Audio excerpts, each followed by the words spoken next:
তো বন্ধুরা এই মুহূর্তে গোটা পশ্চিমবঙ্গ সহ বাংলাদেশের ক্ষেত্রে এবারে ধীরে ধীরে আবহাওয়ার রূপ বদল হতে চলেছে, যেখানে এই মুহূর্তে কিন্তু বন্ধুরা আপনারা সকলে বুঝতে পারছেন যে শীতের যে প্রকোপ এটা আস্তে আস্তে কমতে আরম্ভ করে দিয়েছে এবং হালকা হালকা করে গরম বৃদ্ধি পেতে আরম্ভ করে দিয়েছে। তাহলে কি শীত কি পুরোপুরি ভাবে বিদায় নিয়ে নিল পশ্চিমবঙ্গ এবং বাংলাদেশ থেকে? এই মুহূর্তে কি লেটেস্ট আপডেট উঠে আসছে এবং এর সাথে সাথে আবার কবে বৃষ্টিপাতের সম্ভাবনা রয়েছে সেই ব্যাপারেও আমরা সম্পূর্ণ বিস্তারিত আপডেট দিয়ে দেবো। তার সাথে সাথে আলিপুর আবহাওয়া দপ্তরের তরফ থেকে আমার লেটেস্ট রিপোর্টটাও আমি আপনাদের কাছে আলোচনা করার চেষ্টা করব। তো অবশ্যই গোটা ভিডিওটা আপনি একদম স্কিপ না করে শুরু থেকে শেষ পর্যন্ত দেখতে থাকবেন এবং এখনো পর্যন্ত যদি আপনি চ্যানেলটিকে সাবস্ক্রাইব না করে রাখেন তাহলে অবশ্যই সাবস্ক্রাইব করার সাথে সাথে অল নোটিফিকেশন অন করে রাখবেন এবং কমেন্ট বক্সে আপনি আপনার জেলার নামটা লিখিয়ে জানিয়ে দেবেন এবং ভিডিওটা ভালো লেগে থাকলে অবশ্যই এই ভিডিওটাকে একটা লাইক করে দেবেন। তো সবার আগে আমরা এই মুহূর্তে রয়েছি আবহাওয়ার র্যাডারে এবং আবহাওয়ার র্যাডারে আমরা যদি এই মুহূর্তে আপনাদেরকে 12 ঘন্টার আবহাওয়ার র্যাডারটা দেখাই তাহলে কিন্তু বন্ধুরা আপনারা বুঝতে পারবেন যে এই জায়গাটায় রয়েছে পশ্চিমবঙ্গ, পশ্চিমবঙ্গের দক্ষিণবঙ্গ এই জায়গাটাই এবং এখানে হচ্ছে গোটা বাংলাদেশ। তো পশ্চিমবঙ্গ এবং বাংলাদেশের ক্ষেত্রে কিন্তু আজকের দিনের ক্ষেত্রে একটুকু বৃষ্টিপাত দেখা যায়নি, সম্পূর্ণ রোদ ঝলমলে আকাশ ছিল। কেন রোদ ঝলমলে আকাশ ছিল? কারণ এই মুহূর্তে কিন্তু কোনো রকম নিম্নচাপ কিংবা ঘূর্ণাবর্ত কোনো রকম এই মুহূর্তে সিচুয়েশন ওরকম টাইপের নেই, যার ফলে এই মুহূর্তে যেহেতু ওরকম টাইপের সিচুয়েশন নেই যার ফলে এবারে ঠান্ডা একটু ভালো করে পড়ার কথা, কিন্তু এই ঠান্ডাটা কিন্তু বর্তমানে পড়ছে না। ঠান্ডা যতখানি পড়ার কথা আশা ছিল সেটা কিন্তু এই মুহূর্তে কোনো রকম ভাবে কিন্তু লক্ষ্য করা যাচ্ছে না। অর্থাৎ এবারে কি ঠান্ডার বিদায় নিতে চলেছে সেটা কিন্তু আমরা এই মুহূর্তে আপনাদেরকে এবারে দেখাবো। তো তাপমাত্রা মোডে আমরা চলে এসেছি এবং তাপমাত্রার ক্ষেত্রে দেখতে পাচ্ছেন আপনারা যে কলকাতার ক্ষেত্রে কিন্তু প্রায় 19 ডিগ্রি কাছাকাছি আমরা টেম্পারেচার দেখতে পাচ্ছি এবং যদি আমরা পুরুলিয়ার দিকে যাই তো সেখানেও 16 ডিগ্রি, বাঁকুড়ার দিকে 16 ডিগ্রি, 17 ডিগ্রি, বর্ধমানের দিকেও 16 ডিগ্রি, নদিয়ার দিকেও কিন্তু প্রায় 16 ডিগ্রির কাছাকাছি রয়েছে। এবং যদি আমরা ঢাকার দিকে যাই তো ঢাকার ক্ষেত্রেও কিন্তু প্রায় 15 ডিগ্রির কাছাকাছি টেম্পারেচার রয়েছে, সিলেটের দিকে 16 ডিগ্রি, ময়মনসিংহের ক্ষেত্রে 15 ডিগ্রি, এই সমস্ত এরকম ভাবে কিন্তু বন্ধুরা টেম্পারেচারটা লক্ষ্য করা আছে 15 থেকে 16 ডিগ্রির কাছাকাছি গড় আমরা কিন্তু এই মুহূর্তে সর্বনিম্ন তাপমাত্রা দেখতে পাচ্ছি। কলকাতার ক্ষেত্রে 19 ডিগ্রির কাছাকাছি টেম্পারেচার রয়েছে আগামী কালকের দিনকে ভোর 4টের সময়। এবং যদি আমরা এই মুহূর্তে বুধবারের দিনকে চলে আসি তো বুধবার দিনকে আপনারা দেখতে পাবেন যে বুধবার দিনকে ক্ষেত্রেও 19 ডিগ্রির কাছাকাছি টেম্পারেচার রয়েছে এবং যদি আমরা এই মুহূর্তে চলে যাই নদিয়ার দিকে এখানেও প্রায় 18 ডিগ্রি, বর্ধমানে 18 ডিগ্রি, বাঁকুড়ার দিকেও 18 ডিগ্রি, পুরুলিয়ার দিকেও 17 ডিগ্রির কাছাকাছি টেম্পারেচার রয়েছে। তো মোটামুটি কিন্তু বেশ ভালোই তাপমাত্রা রয়েছে। খুলনার দিকে 19 ডিগ্রি, বরিশালের দিকে 19 ডিগ্রি এবং বাংলাদেশের দিকে যদি আমরা কুমিল্লার দিকে যাই তো সেখানে 18 ডিগ্রি, ঢাকার ক্ষেত্রেও 18 ডিগ্রি রয়েছে, ময়মনসিংহের ক্ষেত্রে 14 ডিগ্রি রয়েছে, সিলেটের ক্ষেত্রে 16 ডিগ্রি। তো মোটামুটি অত বেশি কিন্তু মানে হাড় কাঁপানো শীত নেই।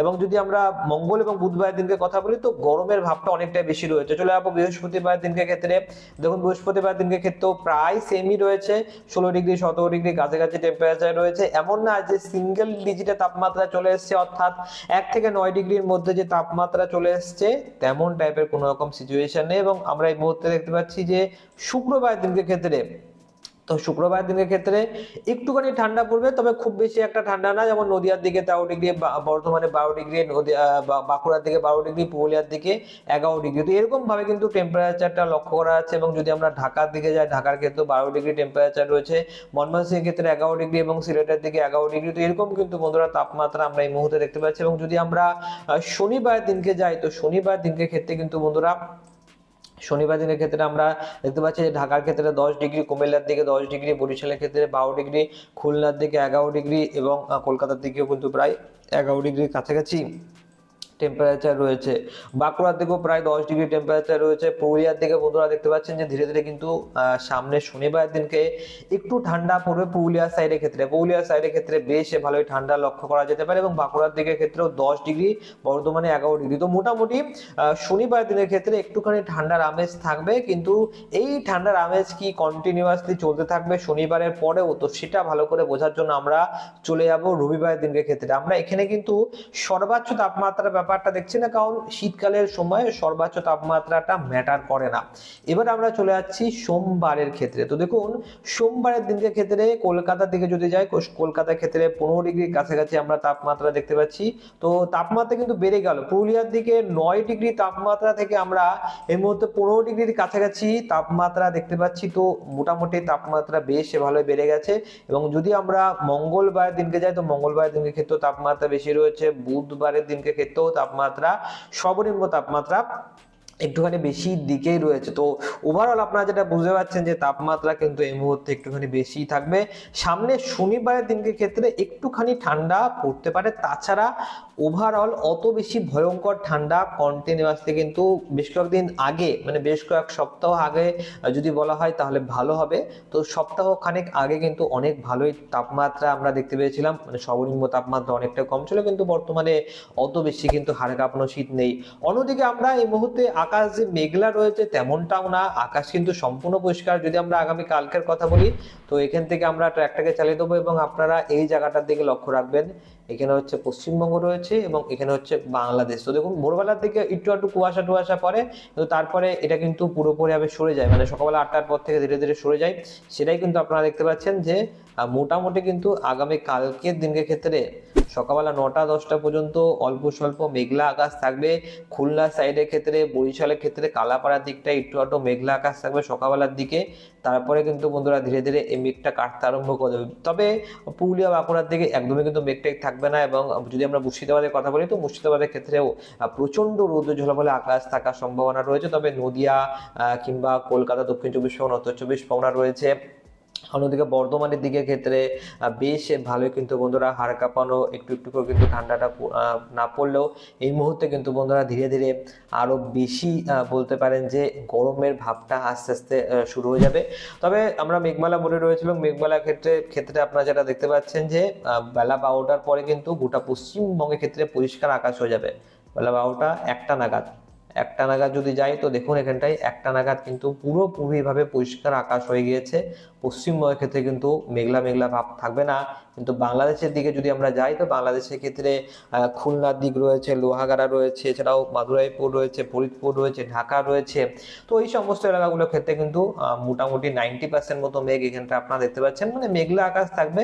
কিন্তু ঠান্ডা অত বেশি একটা পড়বে না, গরমের ভাবটা একটুখানি বেশি থাকবে। তবে বৃষ্টিপাতেরও কিন্তু সম্ভাবনা নেই, যে মেঘ থাকবে বলে যে বৃষ্টিপাত হবে এমনটাও কিন্তু এই মুহূর্তে লক্ষ্য করা যাচ্ছে না। তো যারা চাষি ভাই রয়েছে তাদের জন্য বেশ ভালো সুসংবাদ যে এই মুহূর্তে আপাততভাবে আগামী 10টা দিন কিন্তু বৃষ্টিপাতের সম্ভাবনা নেই। যদি আমরা বৃষ্টিপাতের পরিমাণ মোটে যাই, তাহলে কিন্তু বন্ধুরা আপনারা পুরো ব্যাপারটা বুঝতে পারবেন। এবং আমরা যদি এই মুহূর্তে এখানে ক্লিক করি, তো দেখুন পরবর্তী 10 দিনের ক্ষেত্রে গোটা পশ্চিমবঙ্গের মধ্যে একদমই বৃষ্টিপাতের সম্ভাবনা নেই। আগের দিনকে ক্ষেত্রে আমরা বলে দিয়েছিলাম যে বৃষ্টিপাত হবে না, কিন্তু আলিপুর আবহাওয়া দপ্তর কিন্তু বলে দিয়েছিল যে বৃষ্টিপাত হবে। তো আলিপুর আবহাওয়া দপ্তরের কথাটাও আমাদেরকে মানতেই হয়। তো সেক্ষেত্রে দেখুন বৃষ্টিপাতটা কিন্তু অরিজিনালি হয়নি, আজকের দিনের ক্ষেত্রে একটুকু কিন্তু বৃষ্টিপাত হয়নি, কিন্তু আলিপুর আবহাওয়া দপ্তর এরকম টাইপের সতর্কবার্তা দিয়েছিল যে বৃষ্টিপাত হবে। এবার আমরা আরো একবার আলিপুর আবহাওয়া দপ্তরের লেটেস্ট রিপোর্ট দেখবো যে আলিপুর আবহাওয়া দপ্তর এই মুহূর্তে কি বলছে বৃষ্টিপাতের ব্যাপারে এবং শীতের ব্যাপারে। তো দেখুন এখানটায় আমরা কিন্তু এই মুহূর্তে পুরোপুরিভাবে আলিপুর আবহাওয়া দপ্তরের তরফ থেকে দেওয়া লেটেস্ট রিপোর্টটা পেয়ে গিয়েছি। এবং এই লেটেস্ট রিপোর্টে আপনারা যেটা দেখতে পাচ্ছেন যে রাত্রিবেলার দিকে একটুখানি হলেও কিন্তু বন্ধুরা আমরা এই মুহূর্তে দেখতে পাচ্ছি যে এই মুহূর্তে একখানা সতর্কবার্তা দিয়েছে। এবং সতর্কবার্তায় কি বলা হয়েছে দেখুন, কালকের দিনের ক্ষেত্রে বৃষ্টিপাতের সতর্কবার্তা দিয়েছে। তবে এটা দক্ষিণবঙ্গের ক্ষেত্রে না, এটা হচ্ছে উত্তরবঙ্গের ক্ষেত্রে। উত্তরবঙ্গের ক্ষেত্রে দার্জিলিং এর ক্ষেত্রে অল্প হালকা থেকে মাঝারি বৃষ্টিপাত কিংবা তুষারপাতের সতর্কবার্তা দেওয়া হয়েছে। এবং যদি আমরা আগামী পরশু দিনের কথা বলি, তো সেখানে কিন্তু শুষ্ক আবহাওয়া থাকবে, কিন্তু তবে তার সাথে সাথে কিন্তু একটু আধটু বলতে পারেন যে কুয়াশাও কিন্তু থাকতে পারে, এমনটা কিন্তু বলে দেওয়া হয়েছে। কিছুটা যদি নিচের দিকে আসি, তাহলে দেখতে পাবেন যে গাঙ্গেয় পশ্চিমবঙ্গ, দক্ষিণবঙ্গের ক্ষেত্রে আজকের দিনকে হালকা থেকে মাঝারি বৃষ্টিপাতের সতর্কবার্তা দেওয়া ছিল, অর্থাৎ সোমবার দিনের ক্ষেত্রে সতর্কবার্তা দেওয়া ছিল। কিন্তু মঙ্গলবার দিনের ক্ষেত্রে কিন্তু একটু বৃষ্টিপাত নেই। আগামী কালকের দিনের ক্ষেত্রে কোনো রকম কিন্তু বৃষ্টিপাতের সম্ভাবনা নেই। এই মুহূর্তে কিন্তু বন্ধুরা কুয়াশার একটা সতর্কবার্তা দিয়েছে, যেটা আমি আপনাদেরকে বললাম যে সকালবেলার দিকটাই অল্প স্বল্প কুয়াশা লক্ষ্য করা যেতে পারে, কিন্তু তাছাড়া খুব বেশি একটা বড়সড় আবহাওয়ার রূপ বদল এই মুহূর্তে কিন্তু হবে না, অর্থাৎ ব্যাপক যে বৃষ্টিপাত সেটাও হবে না। তো উত্তরবঙ্গের ক্ষেত্রেও বৃষ্টি মানে কোনো রকম সতর্কবার্তা নেই, এবং গাঙ্গেয় পশ্চিমবঙ্গের দক্ষিণবঙ্গের ক্ষেত্রেও আপনারা দেখতে পাচ্ছেন যে কোনো রকম সতর্কবার্তা দেওয়া হয়নি। এই যে আমরা বক্সটা করে দিলাম, এখানে কিন্তু দক্ষিণবঙ্গের ব্যাপারে কোনো রকম সতর্কবার্তা দেওয়া হয়নি, যেটা কিন্তু অনেকটাই ভালো সুখবর। তো মোটামুটি আমরা আজকের এই ভিডিওতে এইটুকুই লেটেস্ট আপডেট দিতে পারছি। পরবর্তী ভিডিওতে আমরা আরো বেশি very very accurately latest update দেওয়ার চেষ্টা করবো। তো অবশ্যই আপনারা স্টে টিউন থাকবেন, চ্যানেলটিকে সাবস্ক্রাইব করার সাথে সাথে অল নোটিফিকেশনটি অন করে রাখবেন।